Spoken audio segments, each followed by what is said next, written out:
এইটাই যদি কোনো সংখ্যালঘুর হাতে অত্যাচারিত হতো, ধর্মীয় কারণে সংখ্যালঘু, তাহলে দেখতেন এটা ন্যাশনাল মিডিয়া নিউজ হয়ে যেত। এই যে কিছুদিন আগে আপনার মনে থাকবে এক বিজেপির নেত্রী, সম্ভবত নূপুর শর্মা, তিনি একটি কুৎসিত মন্তব্য করেছিলেন আল্লাহকে নিয়ে বছর দেড়েক আগে। তার প্রেক্ষিতে সংখ্যালঘু সম্প্রদায়ের মানুষ উত্তেজিত হয়, বহু জায়গায় ক্ষোভের বহিঃপ্রকাশ হয়। একটা ট্রেনে সম্ভবত পাথর ছোড়ার ঘটনাও ঘটেছিল। সারা ন্যাশনাল মিডিয়া সারা দিন ধরে, কয়েক সপ্তাহ ধরে শুধু সেই চর্চা চলেছিল। কদিন আগে আপনারা কুম্ভের ঘটনা দেখেছেন। বিহারের ট্রেনের মধ্যে একের পর এক ট্রেন ভাঙচুর করা হয়েছে, যাত্রীরা বসে আছে, বাঁশ দিয়ে রড দিয়ে জানলা ভেঙে যাত্রীদেরকে আক্রমণ করা হয়েছে। একটা ন্যাশনাল মিডিয়াকে কোনোদিন সন্ধ্যাবেলার প্রাইম টাইমের শো করতে কদিন শুনেছেন? এই বাংলার গদি মিডিয়ার বা সারা ভারতের গদি মিডিয়াকে শুনবেন না।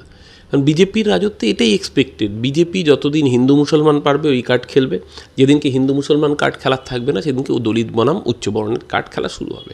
এটাই বিজেপির রাজনীতি, এটাই বিজেপির পলিটিক্স, এটাই আরএসএসের ন্যারেটিভ। তো এই ন্যারেটিভ ভারতবর্ষের বুকে আটকাতে গেলে আজকে তামিলনাড়ুর যে ঘটনা বললেন আপনি, সিমিলার ঘটনা গুজরাটে ঘটেছে, রাজস্থানে ঘটেছে। দলিত সম্প্রদায়ের একটি ছেলে পড়াশুনো করে ইঞ্জিনিয়ার হয়েছে, সে এসইউভি কিনেছে, গ্রামের বাড়িতে গেছে। কেন দলিত পরিবারের ছেলে একটা বড় গাড়ি, স্পোর্টস ইউটিলিটি ভেহিকেল কিনবে? পুরো গাড়ির কাঁচ সহ ভেঙে গাড়ির মধ্যে তাকে বেঁধে পেটানো হচ্ছে।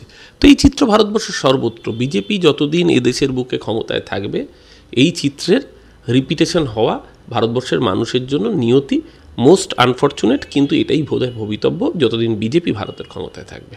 একেবারে শেষ প্রশ্নে যাব। সামনে বিধানসভা ভোট এবং বাজেট পেশের পর মমতা বন্দ্যোপাধ্যায় প্রেস কনফারেন্স করে জানালেন যে কিভাবে ভুয়ো ভোটার দিয়ে দিল্লির ভোট করা হয়েছে, এবং তার প্রত্যুত্তরে কিন্তু শুভেন্দু অধিকারী বলছেন যে ভুয়ো ভোটার দিয়ে এতদিন ধরে তৃণমূল কংগ্রেস জয়ী হয়ে এসছেন, সেই ভুয়ো ভোটার একেবারে লাখের একটা হিসেব দিলেন, সেই ভুয়ো ভোটারদের ডিলিট করে দেওয়া হবে 26-এর ভোটে। কি বলবেন? ফেরেববাজ। ও এর আগে বলেছিল, ওই 2 বছর আগে 2023 সালে ডিসেম্বর মাসে সরকার পড়ে যাবে, ডেট দিয়েছিল, অমুক 9 ডিসেম্বর অমুক হবে, 19 ডিসেম্বর অমুক হবে, 27 ডিসেম্বর অমুক হবে। তো তারপর দেখা গেল যে এত কিছু হলো, আজ অবধি শুভেন্দুর কাটা তারটা জুড়ে গেল না, কাটা তারটা কাটাই রয়ে গেল।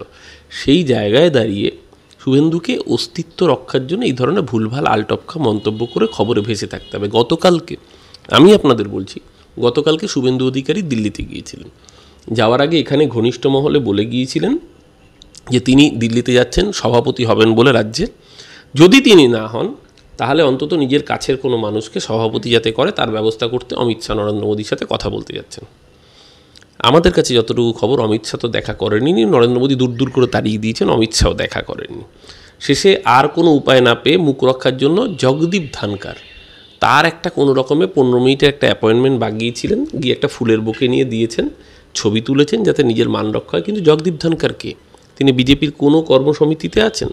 জগদীপ ধানকার পদাধিকার বলে দেশের উপরাষ্ট্রপতি, সাংবিধানিকভাবে উপরাষ্ট্রপতি যেহেতু রাজ্যসভার চেয়ারপারসন হন, সেই অর্ডারে তিনি রাজ্যসভার দায়িত্বে আছেন। বিজেপির সঙ্গে জগদীপ ধানকারের এই মুহূর্তে কোনো রকমের কোনো সংস্পর্শ নেই, সংস্রব নেই, বা পদাধিকারও তিনি কোথাও নেই।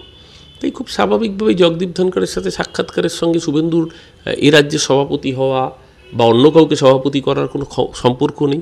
শুধুমাত্র মিডিয়ায় ভেসে থাকতে হবে বলে এইসব ফেরেববাজি করেও কে টিকে থাকতে হচ্ছে। এটা দুর্ভাগ্য। শুভেন্দু অধিকারী একজন সংগঠক হিসেবে ভালো সংগঠক, যখন তৃণমূলে ছিলেন, এটা তো অস্বীকার করি না আমরা কেউই। মমতাদির নেতৃত্বে শুভেন্দু দলের প্রভাব বিস্তার করতে নিশ্চয়ই কাজ করেছেন। শুভেন্দু পরিশ্রমী, এখনও কাজ করে। কিন্তু শুভেন্দুর এই ফেরেববাজি রাজনীতির জন্যই শুভেন্দুর আজকে এই অবস্থা। শুভেন্দু যদি এই রকমের উগ্র কমিউনাল রাজনীতি না করতো তাতে আমাদের ক্ষতি হতো। উগ্র কমিউনাল রাজনীতি করে ও আরও বেশি করে পশ্চিমবাংলায় মানুষকে তৃণমূলের প্রতি আকৃষ্ট করেছে। যত এই ধরনের নোংরা রাজনীতি করবে তত মানুষ তৃণমূলের প্রতি আকৃষ্ট হবে। কিন্তু শুভেন্দুর এই সস্তার ফেরেববাজি রাজনীতি বন্ধ না করলে আগামী দিন শুভেন্দু অধিকারীর যে চরিত্র বাংলার মানুষের কাছে এক্সপোজ হয়েছে তাতে তৃণমূলের লাভ বই কি ক্ষতি হবে না।